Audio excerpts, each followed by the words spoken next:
Hello folks, my name's David Edgar. I'm the host of Heart and Hand, the Rangers podcast, and I'm joining you tonight after Rangers' desperately disappointing 2-1 defeat at Kilmarnock. Is the league over? Well, I'm not going to concede it yet, but maybe I should, because I think we're going to need our rivals to maybe get a bit cocky and think it's done and start dropping points. And even then, can we have that much confidence that we're going to go on a run and win the requisite number of games not on current form?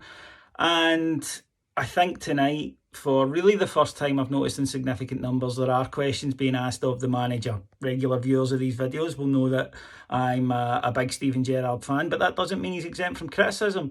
Tonight, after 50 minutes, every Rangers fan I know was predicting confidently, if sadly, what was going to happen.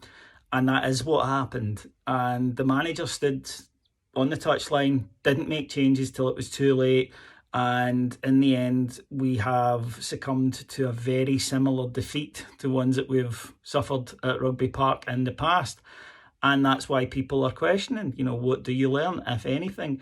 And I get that. I really do, because Rangers, I think, have made two massive mistakes this season that we had the opportunity to correct from last season and haven't. One of them is the manager's blind spot when it comes to substitutions. I think I've mentioned this before when we've been winning, I think that he feels in a tight game, yes, I could put a substitute on that might go and get as a second, but what happens if I put him on and it upsets the balance and we end up conceding? And you're not going to get anywhere with that attitude. You've got to be braver, and it's surprising from a manager who played the way he played that he is so ultra-conservative. And what often happens in those situations, if a change needs made, it needs made, even just to freshen the side up, and that is what happened tonight. Kilmarnock got a goal that felt inevitable, and when it came along, sadly, I don't think many Rangers supporters were surprised. And then Rangers go for it too late, when they should have been doing it much earlier, and concede a terrible goal to lose the game. But in all honesty, that second didn't really matter. A point wouldn't have been good enough tonight. It was must win, and we didn't. And it leaves us with a mountain to climb. Even with our own form, if it was great, we would still have a lot to overcome, but it's not. It comes down for me to a question of mentality or ability, because either both or one is lacking. If it's ability, they're simply not good enough. That's one thing. But they've shown at times that they are. So that's why you have to say, well, it's mentality. Whenever they get to the top of the summit, they tend to blow it in the game after, or the games, the period round it.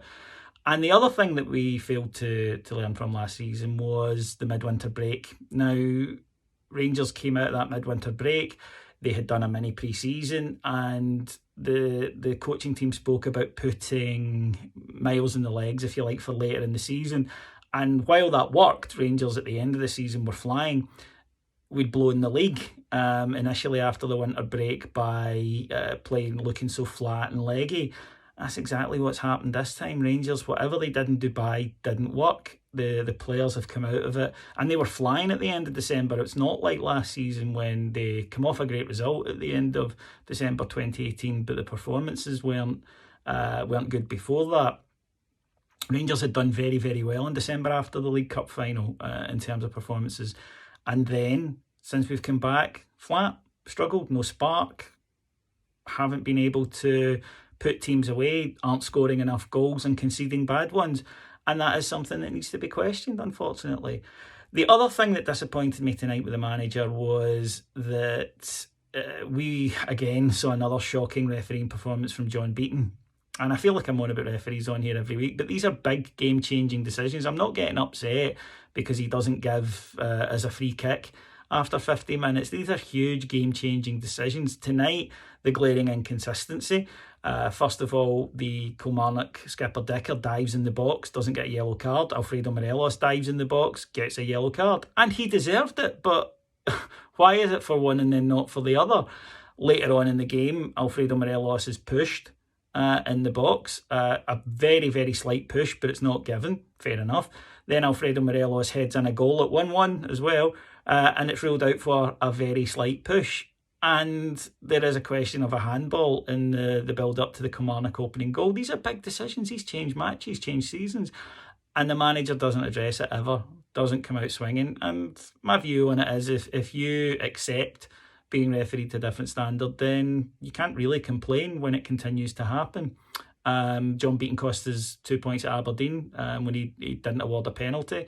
And after a while, you do begin to question the integrity of him and people like him, because these honest mistakes are happening an awful lot. And as I've said before, it's either corruption or they're not good enough and shouldn't be in charge of these matches. So which is it? But if Rangers won't address it, it won't change. So all in all, a hugely disappointing night. We go into Livingston at the weekend. We've got to pick ourselves up and keep trying and keep pushing. We have Braga next week. We've got the Scottish Cup. There is still a lot to play for, and we do have to at least be ready to take advantage of any slip up by Celtic. But have we given ourselves too much to do for between now and the end of the season? Possibly. The other thing I would say is that we complain as fans about the way that teams line up against us, but ultra defensive and whatnot. But Rangers took the lead at Tynecastle. Rangers took the lead tonight. It wasn't an excuse. They should have gone and buried the teams, and they ended up losing. So we've only got ourselves to blame when it comes to that. It's a mentality thing. The manager has questioned the players' mentality tonight. He needs to. I think he's right to. He might need to make changes in the summer and decide who he feels he can trust moving forward.